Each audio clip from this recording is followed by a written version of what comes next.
Okay, Marit. We talk about feminist porn, and you did your first film in a compilation of feminist short porn from Sweden. It's called Dirty Diaries, and of course, we awarded this Dirty Diaries also in 2011, but it came out a little bit earlier. And you choose the topic of authority, and maybe you tell us a little bit why. Yeah, so I was asked to make a film for this DVD project that Mia Engberg produced, and she applied for money to the Swedish Film Institute and got money for this project. Yeah, when it was released, there was a lot of discussions, of course, of like tax money going to porn. Sex education. Yeah, right. But the result was 12 very interesting feminist films on different views on sex and sexuality, and I had never made a film before,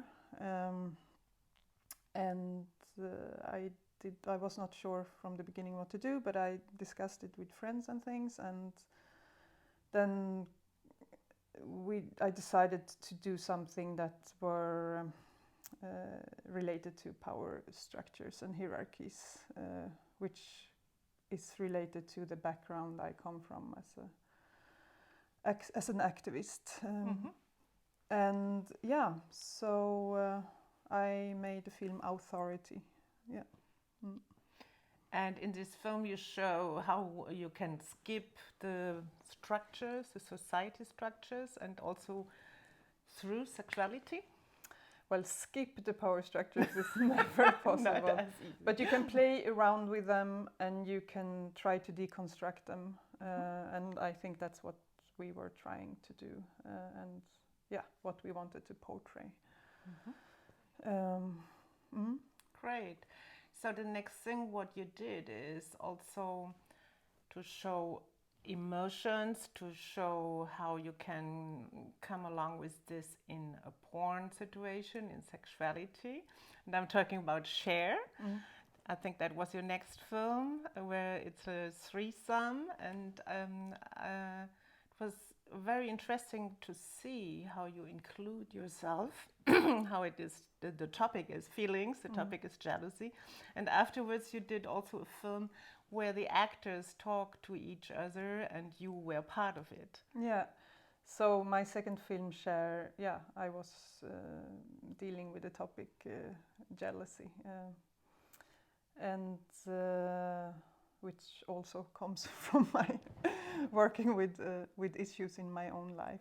Yeah, well, everybody knows, I think, about that. Yeah. So it's really interesting. We all need to work with these emotions, and film is a great way to do that. Yeah. And then I made a documentary. The thing was, when I started to make porn, one of the most political thing I could imagine was to be able to portray sex and sexuality without having to explain myself, without having to analyze it. Why are we doing this? And like, I come from a background where I like have been theorizing and analyzing things a lot also.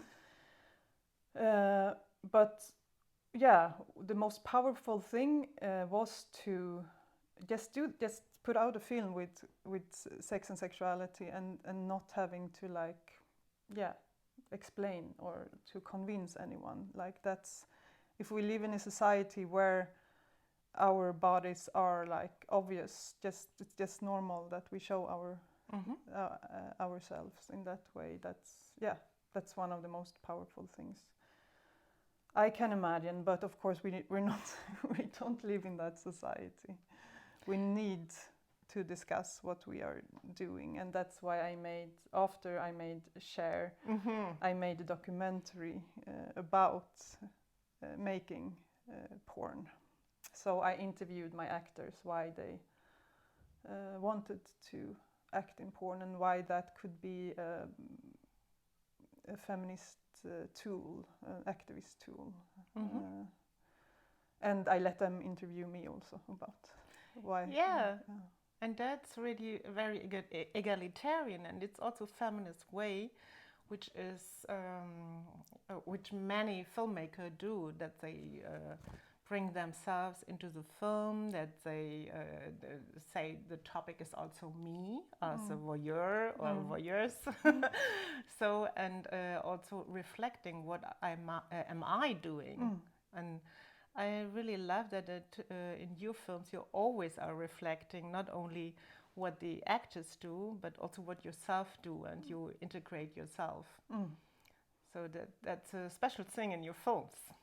And I'm quite astonished to hear that you, at the beginning, you didn't think about theorizing.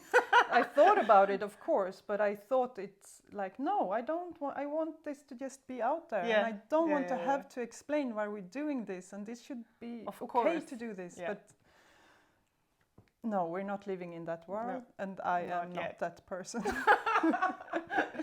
And I think it's really good to explain it also, because with the documentary, all the actors, they say there are different motivations to do it, and they develop their own sexuality through doing porn also, that they get into another power, that they can live out different kinds of sexuality they didn't know before in that sense.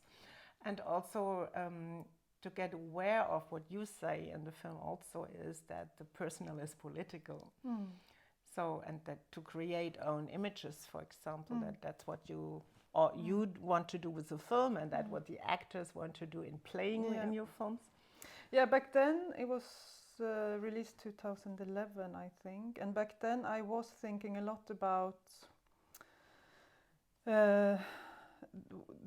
what we inherit from our ancestors and from our mentors, because I learned about feminists from the radical feminism a lot, that has been against porn and everything, and still see porn as a betrayer to the feminist movement, like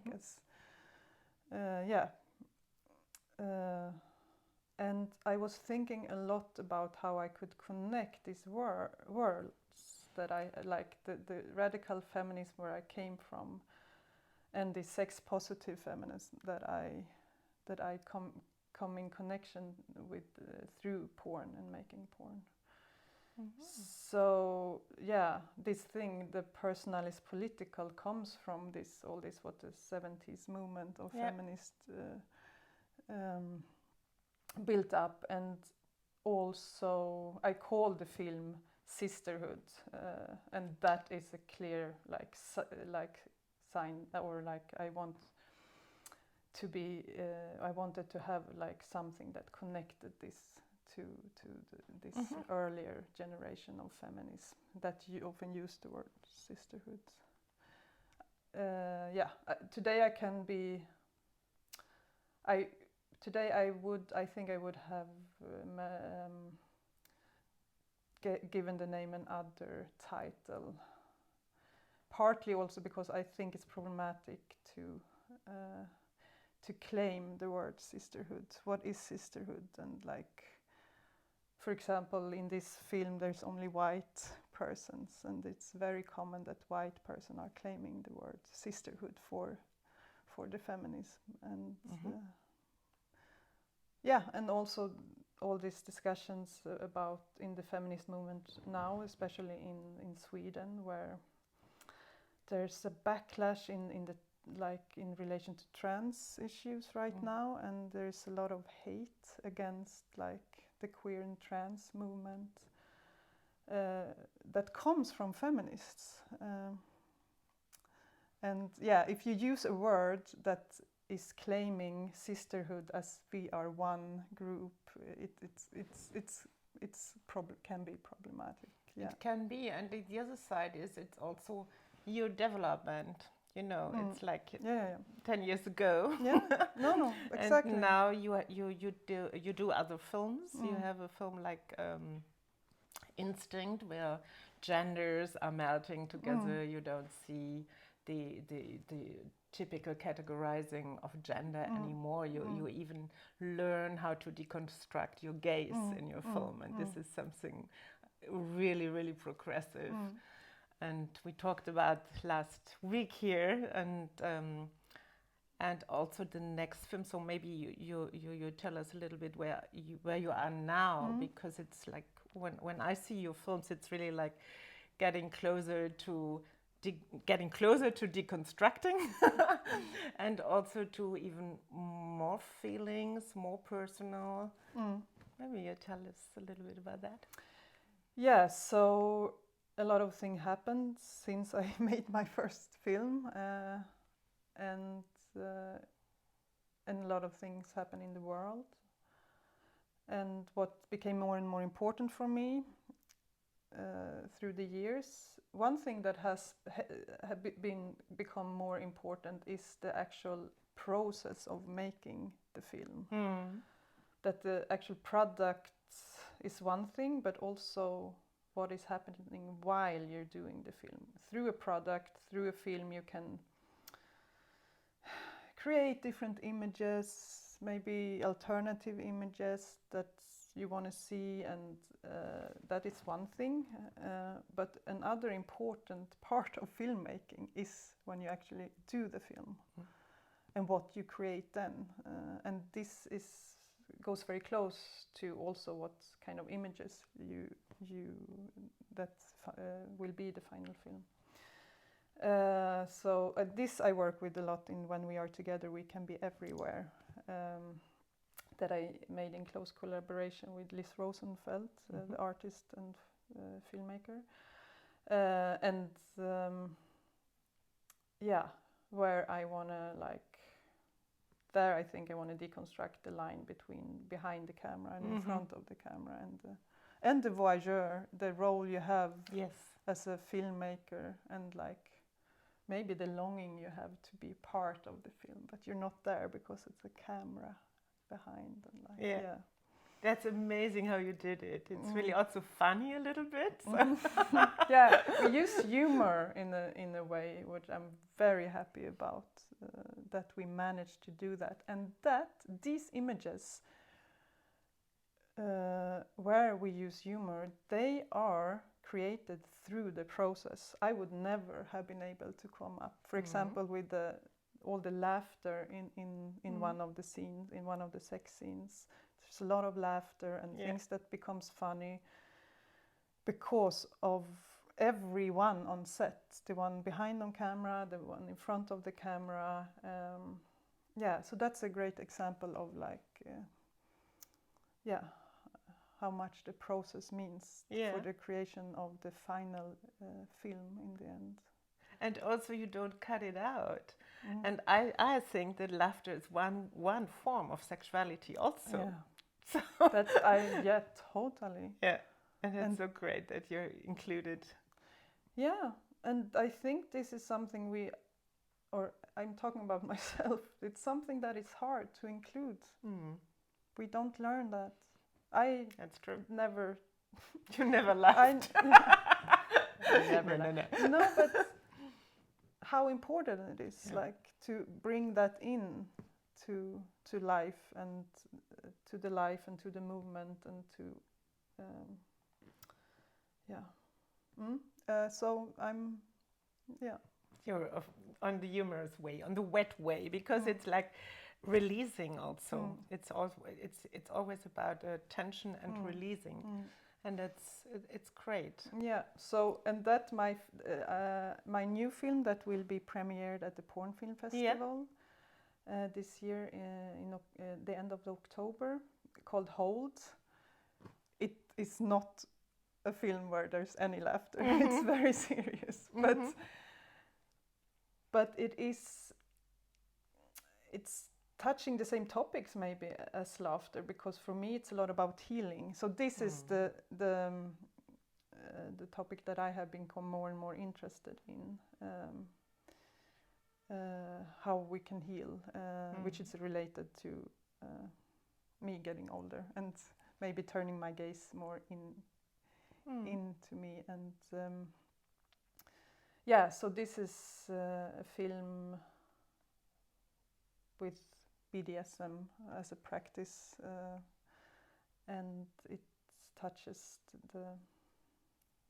the questions around what BDSM can bring to our bodies and how we can heal in a way, as laughter can heal us. Yeah. And at the same time, also like crying can heal us. Exactly. There's crying in this film. And it's connected, so it's about feelings coming up, emotions, and releasing again. And like the holding, it's really like like a symbol of healing. So I like that very much, and I see so many feminist things in your film. So I thank you for your work. It's really great. And thank you for being also at Feminist Film Award. Oh God, thank you so much for including me in this award and to nominate me. It's an honor, and to be a part of this now different generations of feminist porn filmmakers. You recently put out a post on Instagram where you highlighted Candida Royale, that she got the first. And that's a huge honor to be nominated to the same prize as Candida Royale. She has meant a lot for me and for us. Yeah. She's really our big mother. Yeah. So, we see you at October 16 at the Feminist Film Award. See you.